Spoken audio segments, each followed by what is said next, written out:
Istilahnya sederhana saja, istilah lama kita pakai Pak Dekan. Ya. Learning by doing. Ya kita belajar juga sambil kita bekerja.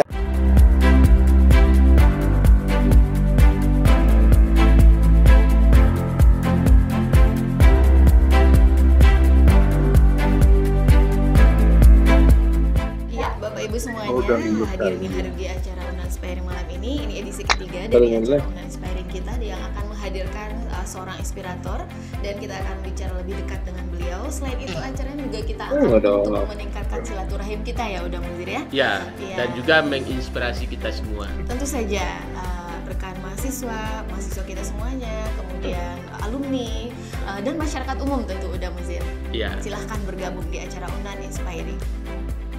Kayak di TV One aja kelihatannya. Ya. Iya Pak. Kita dari pemerintah Unan TV nih Bapak. Ya kita sangat menghargai udah Munzir banyak sekali hadirin yang telah bergabung dengan acara ini, apakah melalui Zoom meeting atau juga melalui YouTube channel yang kita siarkan setelah acara ini berlangsung nantinya. Dan kita sangat apresiasi Bapak Isril Bet yang berkenan juga bergabung dengan kita malam ini. Banyak sekali hal-hal inspiratif yang tentunya bisa kita sharing juga malam ini dengan beliau ya udah Munzir ya. Ya, dan hari ini kita akan mengangkat seorang inspirator alumni Universitas Andalas tentunya, Bapak Muhammad Irsyad. Insinyur Muhammad Irsyad MM. Iya, Bapak Insinyur Muhammad Irsyad MM. Nah, udah Munzir nih yang harus mulai memperkenalkan. Bu Eni bisa request. Iya Bapak. Bisa request. Ya, minta nyanyi dulu di root ini, nyanyi dulu. Baik Bapak, kita akan menyapa beliau dulu, nanti kita akan request karena kita dengar Bapak Muhammad Irsyad atau biasa dipanggil Pak Jack ya. Dajek, ya. Kalau ini boleh manggil Dajek juga kan? Iya, Dajek aja kita panggil. Bagaimana kabar Bapak? Kita sapa dulu inspirator kita. Dajek, malam Dajek. Selamat malam buat semuanya. Lagu cik lu Dajek. Tak pasu capek pulang di acara Uninspiring kata. Tak pasu abu pasu pulang capek dain. Iya. Baiklah Bapak Ibu sekalian udah Uni yang hadir pada malam hari ini. Ini suatu kebanggaan bagi kita, bagi Universitas Andalas, khususnya bagi Fakultas Pertanian. Salah seorang alumni kita diberi amanah untuk menjadi Direktur Utama Bank Nagari. Iya. Sarjana pertanian bisa-bisanya jadi Direktur Utama Bank Nagari ini. Nah, ini juga sangat menarik nih Pak Muhammad Irsyad atau Pak Jack. Kita ingin tahu ya, karena kan sebagai sarjana pertanian tentunya pengalaman-pengalaman dunia pertaniannya sangat banyak dan basic studinya itu. Nah, kenapa kemudian karir Bapak bisa terus berkembang di dunia perbankan? Bu Eni, kita coba tanya langsung ini Bu Eni. Ini kan kalau kita lihat biodata Dajek ini, dia SMA-nya di SMA 2 Padang, Bu Eni. Tapi masuknya kuliahnya ke pertanian gitu kan ya. Nah, biasanya kan orang kota ini kan milihnya kan kedokteran, ekonomi, hukum gitu kan ya. Jadi kok nyasar ke pertanian ini Dajek. Ini kita perlu gali sedikit Dajek.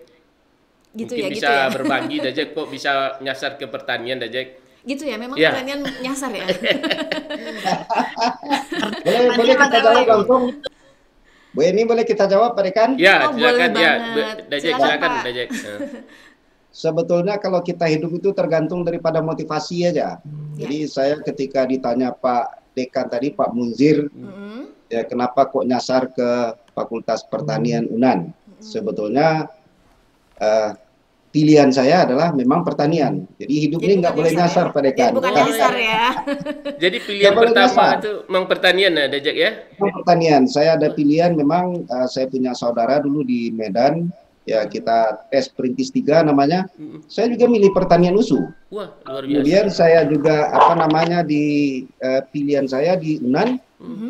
Ya di Unan juga pertanian, nggak ada yang lain. Jadi jelas punya tujuan yang jelas sebetulnya. Wah, keren sekali. Sangat keren sekali ini. Iya. Biasanya yang masuk pertanian apalagi kaum milenial tuh yang nyasar gitu kan ya. Tapi Pak Dekan loh Pak yang ngomong. Ya ini kan suatu hal yang sangat menginspirasi kita. Kenapa pada zaman kami begitu pertanian apanya lebih ada fokus. Jack kok pilihnya pertanian itu kan mungkin lebih mungkin bisa lebih Ya, dalam mungkin lebih ada digali Jack, lagi. ya. Ya, Alasannya yang Pak Jack. pertama mungkin dari sisi jurusan waktu SMA, pastilah pertanian itu jurusannya adalah IPA namanya. Ya, A2 ya. Ya, IPA ya. IPA waktu itu, dan kemudian jelas di IPA itu belajarnya ilmu pasti, ada juga biologi dan lain sebagainya. Ya, kita diajarkan bagaimana berpikir ya secara strategik, dan kemudian memang salah satu apa namanya ya cara berpikir dan sebagainya, saya masuk ke pertanian itu adalah tujuan. Ya, tujuan saya ingin kuliah memang nggak ada yang lain. Ya, di kedokteran juga tidak, dan sebagainya juga tidak. Ada yang menginspirasi saya. Ya, saya dulu waktu dari SMP organisasi, ya SMA juga di organisasi, dan kemudian ya saya belajar juga bagaimana di fakultas-fakultas di Universitas Andalas. Maka salah satu kebanggaan saya ketika kita bisa kuliah di pertanian dan kemudian bisa tamat, kita bisa bermasyarakat. Ya, kita bisa bermasyarakat karena sebahagian besar ya jurusan-jurusan, dan malah hampir semua jurusan, ya, hampir semua jurusan di fakultas itu beradaptasi kepada masyarakat dan memang memikirkan masyarakat hasilnya. Ya, saya contohkan, mungkin orang pilih jurusan budidaya, pasti ya mendidik, ya mengedukasi masyarakat untuk bagaimana bertani itu dengan baik, ya bertani dengan ilmu agar memberikan kontribusi. Kemudian juga di jurusan saya sendiri, jurusan saya sosial ekonomi, itu senior saya Pak Hendri Matius. Kita belajar ekonomi pertanian kok, kita belajar ekonometrik, ya kita belajar ekonomi mikro, ya kita belajar juga bagaimana pembangunan. Semuanya kita pelajari di pertanian, nggak ada lagi di fakultas lain, walaupun itu apa namanya sedikit-sedikit, tetapi itu adalah base daripada untuk pengembangan diri saya lihat. Nah, implementasi daripada itu karena hobi kita di masyarakat juga, maka pertanian adalah pilihan yang pas untuk saya jika saya bergabung dengan masyarakat. Sebetulnya prinsipnya di situ. Dan bekerja di bank juga tidak menjadi pemikiran saya gitu. Oh iya iya. Tidak Jadi menjadi waktu pemikiran. kuliah, Kenapa? Karena waktu awalnya kita tapi kalau kabarnya pas tamat ya maunya kerja di bank, Dajek gitu kan ya? Apa memang ada pilihan-pilihan lain juga selain kerja di bank ini, Dajek? Ya, jadi ketika tamat ya karena kita juga belajar ekonomi, waktu itu ada beberapa bank yang buka ya, membuka untuk rekrut daripada tenaga kerja, ya rekrut pegawai. Di antaranya waktu itu ada BRI, saya juga tahu di BRI, kemudian ada Bukopin juga. Tetapi di BPD waktu itu juga buka. Ya, juga buka, saya mendaftar di 2 bank. Yang pertama di Bukopin. Kenapa saya pilih Bukopin? Karena dulu inspirasinya adalah base daripada kegiatan usaha daripada bank itu lebih kepada pembinaan koperasi. Ya, bagaimana membesarkan koperasi yang ada di Indonesia. Bagaimana membiayai koperasi-koperasi yang ada di Indonesia. Nah, koperasi ujungnya juga adalah pertanian, pasti kita pastikan. Dan kemudian juga ada BPD. Ya, waktu itu saya lulus kedua-duanya. Tinggal di Bukopin itu tinggal wawancara, dan di BPD juga tinggal wawancara. Beda waktu aja, beda seminggu, duluan di BPD, dan kemudian ya kita wawancara di situ, dan saat wawancara dinyatakan saya lulus, ya berarti kita harus berketetapan hati kita bekerja di bank daerah.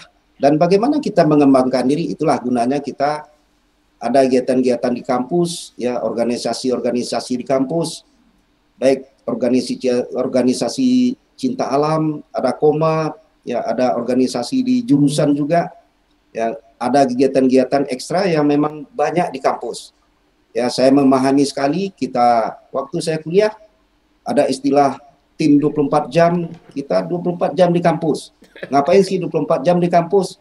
Kampus itu adalah tempat pembelajaran, bukan tempat pendidikan. Ya, saya mengatakan kampus itu adalah tempat pembelajaran. Kita belajar. Ya, tidak ada kata-kata pendidikan di situ. Ya, walaupun nanti di mata kuliahnya pendidikan ini, pendidikan itu, tetapi prinsip daripada yang diberikan oleh dosen-dosen saya, ya termasuk mungkin diskusi kita dengan Prof. Isrilbert, mungkin dari sisi organisasi kemahasiswaan misalnya, itu adalah belajar.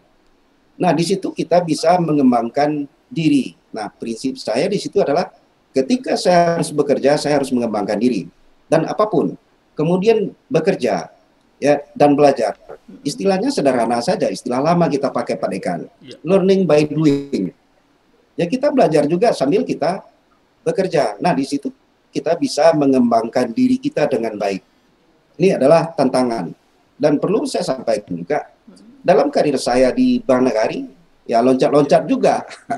Tidak melalui tangga-tangga yang sebenarnya. Kenapa? Karena di situ ada kreativitas yang memang kita bicarakan dengan manajemen. Nah, ide-ide kita diterima dan kemudian kita diberikan peluang untuk memangku jabatan. Nah, disitulah kita harus mengembangkan diri. Nah, persoalan di perbankan, sebetulnya di perbankan ilmu mana saja boleh. Ya, ilmu mana saja boleh Pak Dekan. Jangan kita khawatir. Ya, di perbankan kita diajarkan kok dari awal bagaimana kita bekerja di bank, bagaimana membuat appraisal, ya, appraisal kredit misalnya, bagaimana kita membukukan sesuatu, bagaimana rekening-rekeningnya, ya, account yang ada di bank itu bisa dipelajari semua, nggak ada. Yang penting adalah bagaimana kita mengembangkan diri. Kuncinya adalah skill, managerial skill, dan kemudian ditambah lagi dengan bagaimana kita bahasa tubuh kita. Ya, kalau di perbankan penting sekali bahasa tubuh, dan itu mencerminkan bahasa tubuh. Dan itu sangat mencerminkan siapa kita sebetulnya. Nah, managerial skill ini, atau kita katakan harus punya jiwa kepemimpinan, itulah yang saya katakan kita dapat dari kampus. Pembelajarannya ada di kampus, tidak ada tempat lain. Kemudian silakan masing-masing kita mengembangkan diri sesuai dengan apa yang kita inginkan. Ya, alhamdulillah kita beradik-adik di fakultas yang masuk Bank Nagari sekarang perlu kita bangga juga. Ya, 3 orang alumni Fakultas Pertanian itu jadi pimpinan dia. Ya, kalau saya sendiri mungkin direktur utama, tapi ada lagi junior kita Gusti Chandra misalnya jadi direktur kredit loh. Ya, otak bank itu ada di kepala dia. Dan kemudian ada Pak Restu Irawan. Ya, Restu Irawan. Sekarang itu masalah-masalah yang berkaitan dengan kepatuhan. Kepatuhan mulai dari kepatuhan perbankannya terhadap regulasi dan bagaimana kepatuhan terhadap pembuatan kebijakan dan kebijakan yang dibuat oleh manajemen.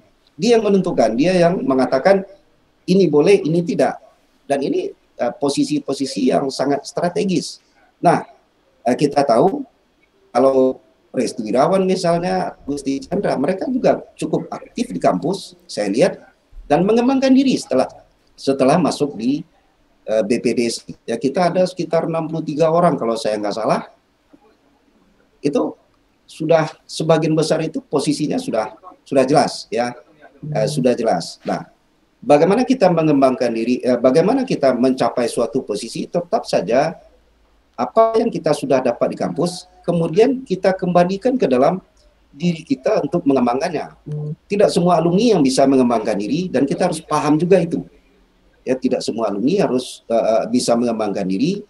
Nah, tetapi tentu bagaimana kita memanfaatkan waktu yang sebaik-baiknya untuk kita bisa mengembangkan diri itu dengan baik. Nah, tentu jelaslah kalau di bank, ya bagaimana kita berpikir itu praktis. Di kampus diajarkan kok. Ya, kita ikut di organisasi, kemudian dibina oleh kampus. Ya, kita ada juga KKN misalnya. KKN juga mengejawantakan bahwasanya pengorganisasian itu juga bisa kita wujudkan di masyarakat. Nah, dasar KKN itu juga memberikan arti yang sangat penting. Ya, kalau menurut saya kita bisa berbuat sesuatu sesuai dengan ilmu yang kita dapat di dalam pembelajaran di kampus. Menurut saya demikian, Pak Dekan. Ya, makasih luar biasa ini. Luar biasa. Ini Pak Jack, tampak sekali bahwa Bapak sejak awal memilih pertanian itu alasannya agar bisa berkontribusi di masyarakat ya. Terus kemudian setelah kuliah juga tampaknya sangat aktif di organisasi. Artinya soft skill selain nilai-nilai di akademis juga merupakan faktor yang sangat mendorong dan mendukung karir Bapak. Demikian. Ya, pasti. Kenapa? Mungkin sekarang saya juga mengusulkan tetap saja kegiatan-kegiatan ekstrakurikuler ya, yang ada di kampus memang harus dikembangkan. Jadi kampus kita jadikan tempat pembelajaran. Sekarang misalnya zaman milenial, ya, kalau kita para senior-senior tidak belajar juga tentang bagaimana zaman milenial, pasti kita tidak akan berkembang. Bukan yang muda yang tidak berkembang, tetapi kita dilindas. Ya, dilindas oleh yang muda-muda. Nah, ini kunci penting. Jadi pembelajaran di kampus ya memberikan arti kita secara ekstrakurikuler belajarnya, pembelajarannya dapat, dan itu dapat membentuk kepribadian kita, bisa membentuk leadership kita, ya bisa membentuk kita bermacam-macam, bisa merubah cara kita berpikir. Nah, kuncinya adalah bagaimana kampus mengembangkan mahasiswa tidak hanya science, ya tidak hanya science, tetapi ekstrakurikulernya ini harus seimbang, sehingga mereka juga punya keseimbangan antara kepribadian dengan sainsnya. Nah, menurut saya demikian. Ya, ini ada dua. Saya lihat ada dua catatan. Saya lihat karir Dajjek ini di Bank Nagari. Pertama, di saat beliau dipromosikan jadi kepala cabang di Kota Baru. Ini lompatan karirnya saya lihat sangat luar biasa.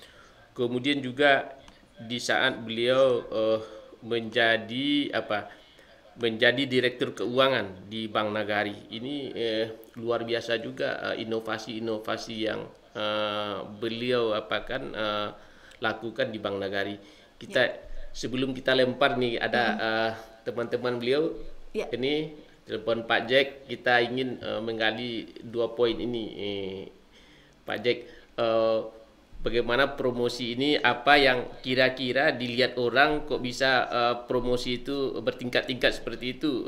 Maksudnya ada yang lompat gitu ya? Lompat dan kemudian ini inovasi-inovasi yang dilakukan sewaktu beliau menjabat direktur keuangan. Ini sangat berpengaruh dalam kinerja Bank Nagari kabarnya Bu Eni.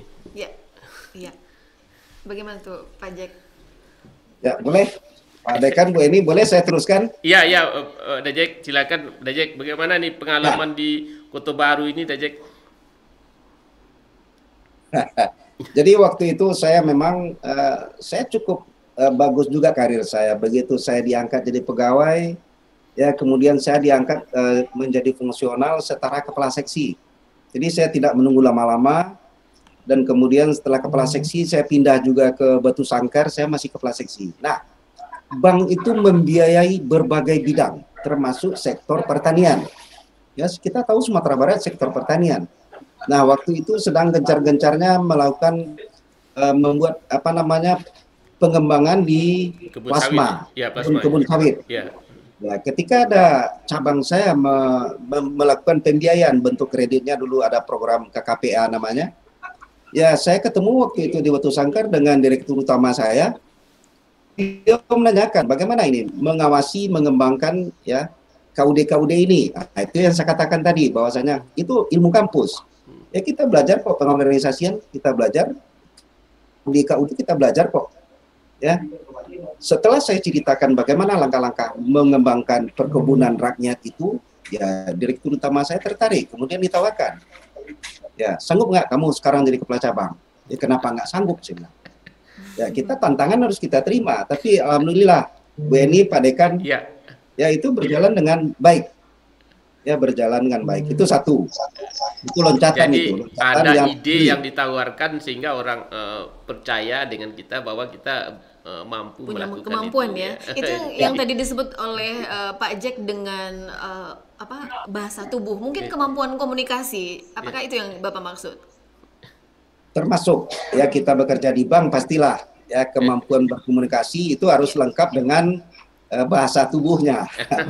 Bahasa tubuhnya harus.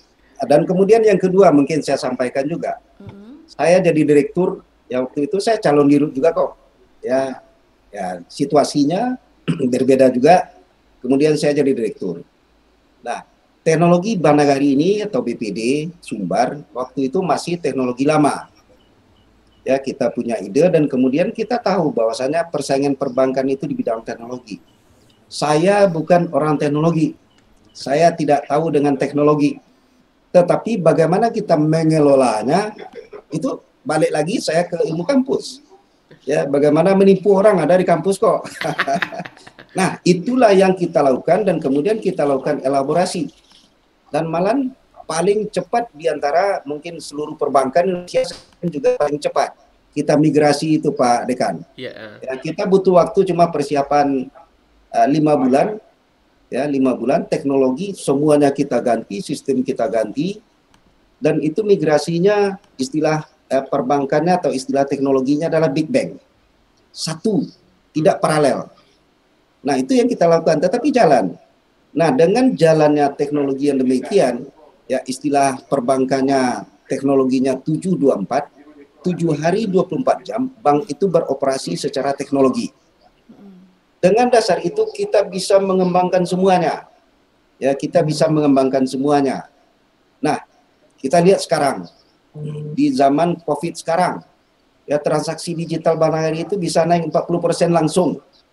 Ya, ini luar biasa juga. Kenapa? Karena bagaimanapun perbankan sekarang persaingannya bukan di datang ke kantor dan sebagainya, tetapi bagaimana bank itu bisa melayani customernya secara teknologi. Nah, teknologi Bank Nagari itu sekarang sudah sama dengan perbankan lainnya. Catatan yang perlu saya sampaikan, misalnya Pak Dekan sekarang atau Bapak, Ibu, nak tadi ada mau transaksi dengan mobile banking. Bedanya adalah mobile banking Bank Nagari hanya menggunakan PIN sama dengan ATM. Nah, kalau bank lain masih menggunakan OTP namanya, itu rumit. Jadi kalau kita masuk transaksi tinggal pencet-pencet, masukkan PIN, dia jalan. Dan itu cepat, cuma 14 detik sudah terakses. Ya, sudah terakses. Ini salah satu lompatan-lompatan yang kita bikin dan mudah-mudahan ke depan bisa, ya walaupun sedikit-sedikit terlambat dari orang, tapi kita akan berikan sesuatu yang terbaik. Buka rekening besok ini bisa secara online. Ya, mau kalau ASN mau kredit pegawainya besok ini bisa secara online saja, nggak perlu datang ke bank. Ya, efisiensi waktu bagi kita semua ini sangat dibutuhkan. Nah, target saya juga nggak muluk-muluk. Ya, ke depan nasabah yang berurusan dengan bank ini cukup 30% aja yang tinggal. Mungkin setelah itu tinggal 10% aja, di bank itu udah nggak ada orang. Yang bicara itu adalah teknologi. Ini visi, ya visi kita ke depan. Kampus juga harus seperti itu.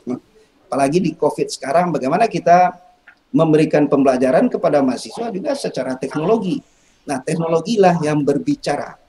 Saya usulkan juga, misalnya di kegiatan-kegiatan kampus. Ya, semua kantin itu kalau bisa free wifi gitu. Ya, free. Mereka bisa terserah mau kapan saja di kampus, on time 24 jam. Perpustakaan juga 24 jam. Nggak usah tutup-tutup. Silakan mereka mau tidur di pustaka, ya asal jangan tidur di atas buku aja Pak Dekan. Iya.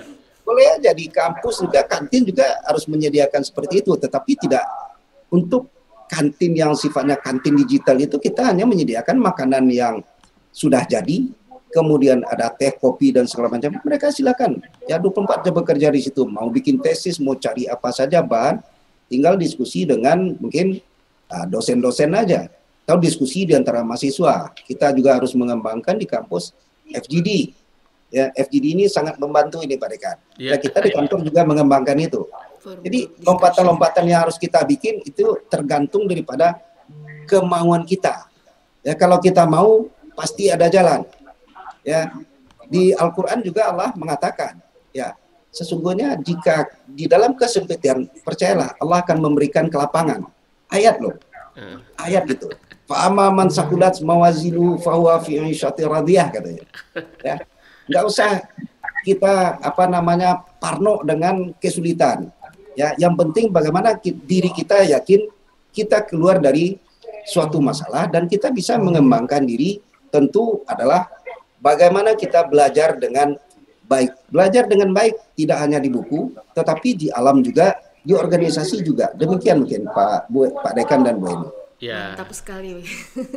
Ini apa ide-ide atau prinsip-prinsip yang dipercayai oleh Pak Jack, misalnya leadership, kemudian communication skill, kemudian IT, itu memang adalah skill-skill yang diperlukan di zaman sekarang bagi milenial ini Pak, untuk menghadapi era revolusi 4.0. Ya. Ya, benar. Luar biasa. Kalau di Industrial Revolution 4.0 itu adalah kolaborasi sebetulnya. Jadi yang tua-tua sekarang harus kolaborasi juga dengan yang muda. Bank tidak bisa berdiri sendiri. Kampus juga tidak bisa berdiri sendiri. Kita tahu kampus Merdeka itu seperti apa gitu. Tapi belum, menurut hemat saya belum seperti di Amerika lah kampus Merdeka itu. Nah, sebetulnya ilmu itu sudah ada sejak zaman dahulu, ya, sejak zaman dahulu. Bagaimana kita mengelaborasi diri itu, bagaimana communication skill, bagaimana leadership dari dulu kok.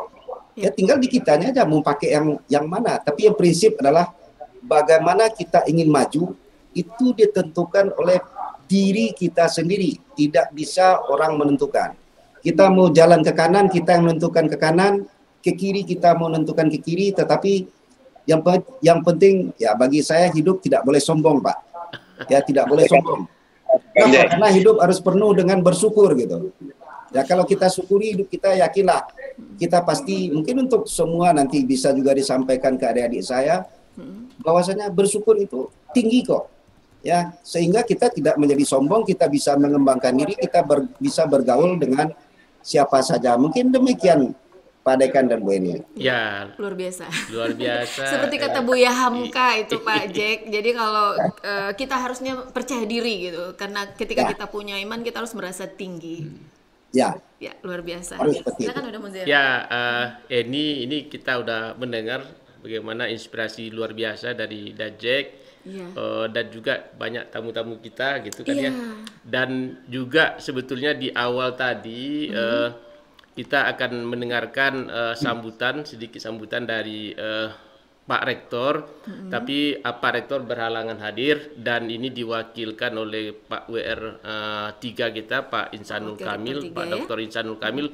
Kita lihat Pak Insanul Kamil udah hadir bersama kita pada malam hari ini. Kita coba sapa beliau, kemudian kita beri sedikit waktu kepada beliau untuk beri sambutan dan mengapresiasi kegiatan kita ini, dan setelah itu kita lanjutkan kembali dengan sahabat-sahabat dari beliau. Pak Jack yang kita coba sapa Pak WR3, Pak Insanul Kamil. Wah, ini luar biasa ini.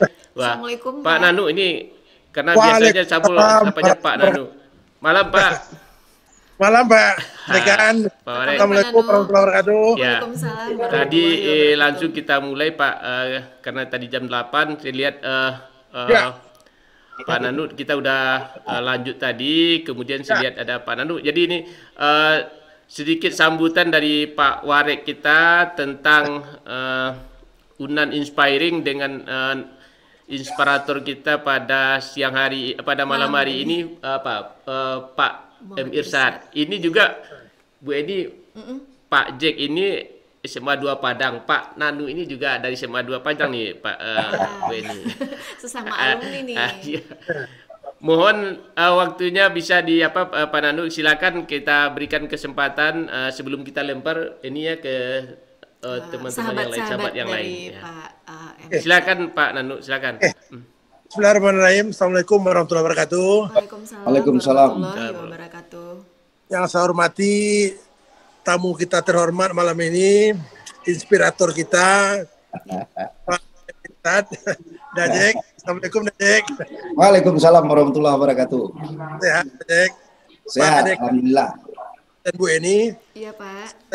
Diberitahu Pak Rektor bahwa beliau pada jam yang sama juga harus hadir di acara webinar juga, dan beliau meminta saya untuk dapat mewakili Rektor Universitas Andalas dalam kegiatan Unan Inspiring kali ini.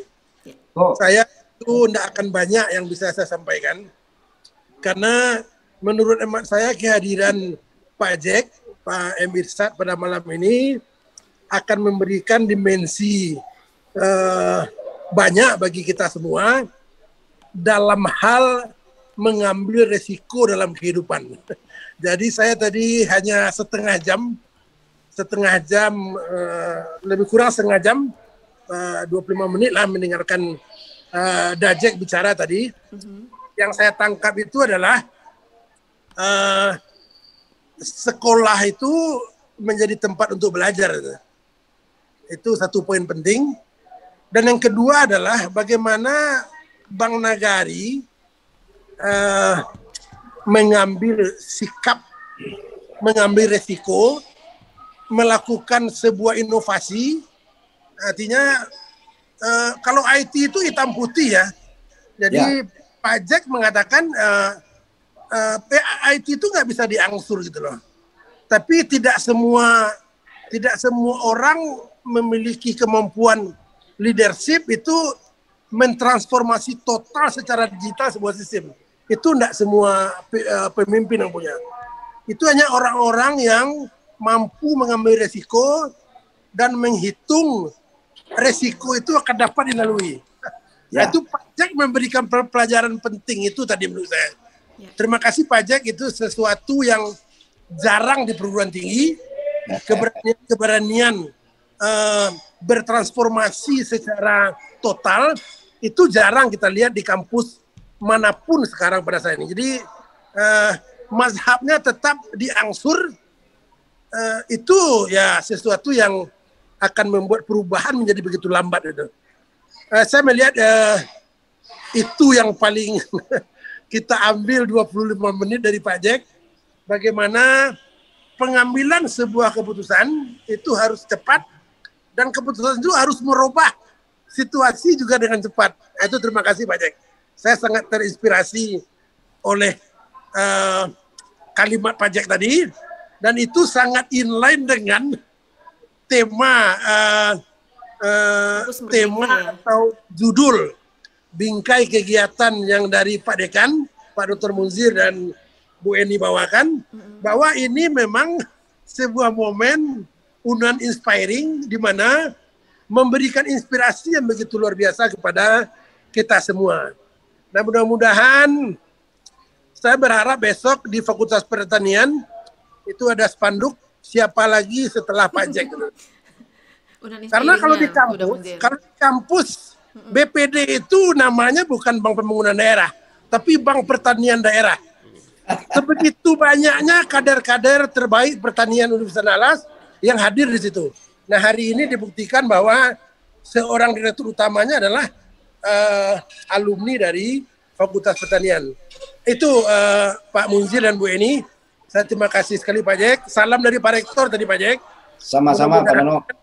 Kehadiran Pak Jack pertama akan dicatat sebagai amalan bagi dunia kampus, amalan bagi universitas yang tidak akan putus-putus pahalanya Pak Jack dapatkan. Dan yang ketiga, mudah-mudahan ini akan membuka tata kelola dalam transformasi UNAN ke depan bisa berjalan lebih cepat dan lebih meyakinkan. Tentu ini disebabkan juga oleh inspirasi yang diberikan oleh Pak Jack malam ini. Terima kasih, itu mungkin sehat selalu Pak Jack, sehat selalu kita Pak Dekan, Bu Eni, Bapak Ibu semua. Billahi taufiq wal hidayah. Assalamualaikum warahmatullahi wabarakatuh. Waalaikumsalam warahmatullahi wabarakatuh. Terima kasih banyak Pak Dr. Insanul Kamil. Ya, Bu Eni, siap Dekan. Terima kasih. Pak Warek, sukses. Ya, senang sekali ya, dari Wakil Rektor 3 yang memang mengurusi bidang kemahasiswaan. Tadi kalau Pak Jack memang sangat sangat sangat perhatian dan concern bahwa ketika kita mahasiswa itu adalah saat-saat yang sangat berguna untuk kemudian setelah lulus dari perguruan tinggi. Udah Munzir. Ya. Kita masuk ke sisi kedua, di mana kita akan menghadirkan bapak-bapak dan ibu, terutama yang telah hadir di ruangan Zoom pada malam hari ini, sahabat, kenalan dan juga teman-teman atau senior bahkan dari Bapak Jack atau Pak M. Irsad. Siapa dulu nih, udah Munzir? Kalau bisa kita urut, ini ada teman Pak Jack ini yang dari SMP ada di sini. Wah, kita ingin dengar. Ingin dengar ada teman SMP beliau di sini, Pak Jack, teman Dajek ini. Saya lihat ada Suwirman ya? Suwirman. Ya. Halo, teman. Assalamualaikum Pak Suwirman. Ini kabarnya beliau ini sama SMP ini Pak Jack sama Pak Dajek sama Daman ini sama SMP dan juga sama di pertanian sama juga. Wah. Jadi berarti punya waktu yang panjang kebersamaan dengan Pak dia Jack. berinteraksi.